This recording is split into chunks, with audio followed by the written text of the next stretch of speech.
మిథునం వారి కనుక చూసుకున్నట్లయితే మీకు దశమ స్థానంలో శని భగవానుడు ఉంటూ దశమంలోకి శుక్రుడు వస్తున్నాడు. మరియు మీ యొక్క రాశి నుంచి మీ యొక్క రాశిలోనే గురువు ఉంటూ 3లో కేతువు, అదేవిధంగా రవి కూడా 15వ తేదీ నుంచి దశమ స్థానంలో ఎంటర్ అవుతూ 9వ స్థానంలో రాహువు కుజుడు వక్రించిన బుధుడు ఉన్నాడు. ఇక 2వ స్థానంలో ఉంటున్నాడు చంద్రుడు మొదటి రోజు నుంచి, దాని తర్వాత 12 రాశులు తిరుగుతాడు. ఈ యొక్క గ్రహస్థితిని అనుసరించి మీకు ఈ మార్చి మాసంలో ఎటువంటి ఫలితాలు జరగనున్నాయి, ఏ దేవతా ఆరాధన చేయాలి అనేటువంటి అంశాలు చెప్తుంది నేనైనప్పటికీ చెప్పిస్తుంది సాక్షాత్ లలిత అమ్మవారిగా భావిస్తూ, ప్రధానంగా ఇక్కడ గమనించినట్లయితే ఈ రాశిలో గురువు ఉన్నందుకు కొంత ఈ వర్క్ స్ట్రెస్ అనేటువంటిది ఎక్కువగా ఉంటుంది. ఎందుకంటే అది సప్తమాధిపతి దశమాధిపతి బాధకుడు కాబట్టి. అయితే ఈ నెలలో మీకు ఫైనాన్షియల్గా ఎలా ఉండబోతుంది అని చెప్పి చూసుకున్నట్లయితే మొదటి రోజు 2వ స్థానంతోనే ప్రారంభమైంది కాబట్టి పర్వాలేదు, ఏం టెన్షన్ పడకండి. కాకపోతే ఆది మంగళవారాలు ఏదైనా అగ్రిమెంట్ చేసేటప్పుడు మాత్రం కాస్త జాగ్రత్తగా చూసుకొని చేయండి. తాతగారి ఆస్తికి సంబంధించిన విషయంలో గతంలో మిస్ అయినటువంటి ఏమైనా డాక్యుమెంట్స్ సమకూరడం కానీ మళ్ళీ అవి కనబడడం అటువంటివి మీకు కొంత హ్యాపీనెస్ ఇస్తాయి. అలాగే మీ యొక్క సంతానముకి ఎప్పటి నుంచో ఉద్యోగం కోసం ప్రయత్నం చేసేటువంటి వారు మీ యొక్క సంతానానికి ఉద్యోగ ప్రయత్నాలు సఫలీకృతం అవుతాయి మార్చి మాసంలో. అలాగే మీరు కూడా ఏదైనా జాబ్ చేంజ్ అవ్వడానికి కూడా అనుకూలిస్తుంది. కాకపోతే గతంలో చేసినటువంటి జాబ్ దగ్గర మాత్రం కొంత మిథున లగ్నం వారికి కొంత వాళ్ళు ఫైనాన్స్ ఆపడం, దాని ద్వారా అక్కడ నుంచి రావాలంటే కొంత స్ట్రెస్ అవ్వడం ఇటువంటివన్నీ కూడా సూచిస్తున్నాయి. కాకపోతే కాస్త మీ యొక్క తండ్రి తరపు వారికి లేదా తండ్రి సమానులకి ఏదైనా బీపీ లెవెల్స్ కనుక ఎక్కువగా ఉన్నట్లయితే కాస్త జాగ్రత్తగా ఉండమని సూచించండి. అలాగే వివాహ సంబంధాలు కుదురుతాయి, దానిలో ఎటువంటి ఇబ్బంది లేదు. కాకపోతే ఏంటంటే ఇక్కడ మీకు 9వ స్థానంలో కుజరాహులు ఉన్నందుకు లాంగ్ జర్నీ చేసేటప్పుడు కొంచెం జాగ్రత్తగా ఉండాలి. కొత్త ఉద్యోగ అవకాశాలు అయితే సిద్ధిస్తాయి, అందులో ఎటువంటి సందేహం లేదు.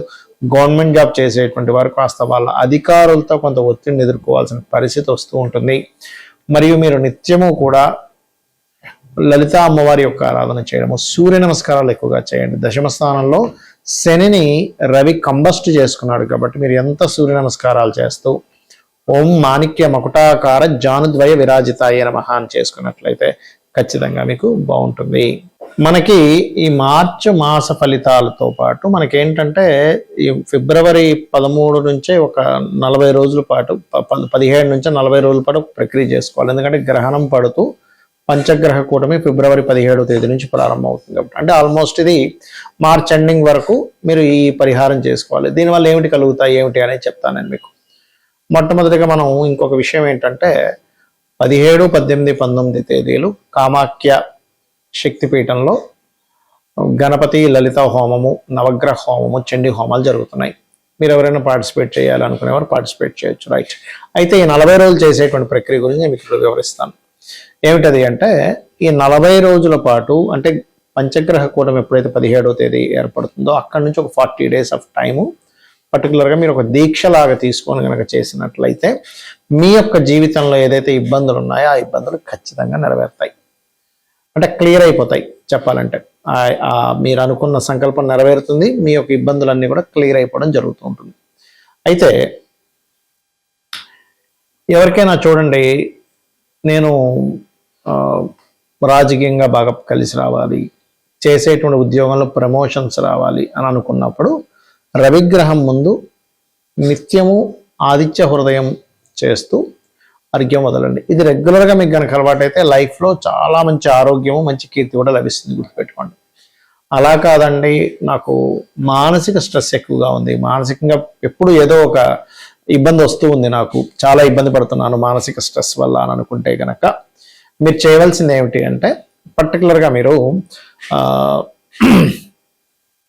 బియ్యము వీలున్నప్పుడు అలా దానం ఇవ్వడం, లేనట్లయితే 40 రోజుల పాటు మెడిటేషన్ చేస్తూ ఇది ఫిబ్రవరి 17వ తేదీ నుంచి 41 డేస్ 41 డేస్ చేయండి. మళ్ళీ ఎందుకు చేస్తూ మీరు శివాలయంలో ఏదైనా మీకు దగ్గరలో ఉండే శివాలయంలో ఒక 1/2 లీటర్ పాలు అభిషేకానికి ఇస్తూ ఒక రోజుకి ఒక్క మనిషికి సరిపోయేంత భోజనం పెట్టుకొని తీసుకెళ్ళి బయట ఉండేటువంటి కొంతమంది అనాథలు ఉంటారు, అన్నం కోసం అలమటిస్తుంటారు, వాళ్ళకి ఇవ్వండి.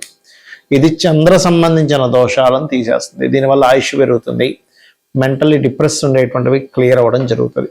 ఎందుకంటే పంచగ్రహ కూటమి గ్రహణము అమావాస్య రోజు నుంచి ఇది ప్రారంభించినప్పుడు ఖచ్చితంగా అవుతాయి. అయితే ఈ అమావాస్య నాడు మీరు ఏం చేస్తారంటే 17వ తేదీ ఫిబ్రవరి, అంటే మనకు ముందే పడిపోతాయి వీడియోలు, మార్చి ఫలితాలు ముందే పడతాయి కాబట్టి ముందే చెప్తున్నాను.